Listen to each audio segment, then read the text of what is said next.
திமுகவின் ராசா வரலாற்று ஊழலை செய்து தமிழனுக்கு தலைகுனிவை ஏற்படுத்தி இருப்பதாக மத்திய அமைச்சர் எல் முருகன் குற்றம் சாட்டியுள்ளார். வெறுக்கிறார்கள். இன்றைக்கு மோடிஜியா 2G என்ற சூழல் இங்கு இருந்து கொண்டிருக்கிறது. உங்களுக்கு எல்லாம் தெரியும், 2G ஊழலினுடைய வழக்கு அப்பீலுக்கு எடுக்க வேண்டும் என்று டெல்லி உயர்நீதிமன்றம் நேற்றைக்கு முன்தினமாக உத்தரவை பிறப்பித்திருக்கிறார்கள்.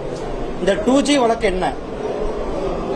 நம்மளுடைய பாராளுமன்ற உறுப்பினராக இருக்கின்ற நீலகிரி பாராளுமன்ற உறுப்பினராக இருக்கின்ற திரு ராஜா அவர்கள் மத்திய அமைச்சராக இருந்தபொழுது காங்கிரஸ் திராவிட முன்னேற்ற கழகத்தினுடைய கூட்டணியில ஆட்சியில் இருந்த பொழுது ஒரு மிகப்பெரிய ஒரு வரலாற்று ஊழலை செய்தார்கள். தமிழனுக்கு தலைகுனிவை ஏற்படுத்துகின்ற ஊழலை செய்தார்கள். இந்தியாவில் உலகத்திலே இது போல ஒரு ஊழல் யாரும் கூட செய்தது கிடையாது. அப்படிப்பட்ட ஒரு மாபெரும் ஊழலை செய்த நம்மளுடைய பாராளுமன்ற உறுப்பினர் என்பது நம்முடைய நீலகிரி மக்கள் இன்றைக்கு வெட்கி தலைகுனிவு சூழ்நிலையை ஏற்படுத்தியிருக்கிறார்கள். 1,76,000 கோடி ரூபாய் அந்த ஊழலானது ஒரு வரலாற்றில் ஒரு கரும்புள்ளியாக அந்த ஊழலை பார்க்கப்படுகிறது. அப்படிப்பட்ட ஒரு பாராளுமன்ற உறுப்பினரை நாம் தேர்ந்தெடுத்து விட்டோம் என்று மக்கள் இன்றைக்கு ஆதங்கப்பட்டுக் கொண்டிருக்கிறார்கள்.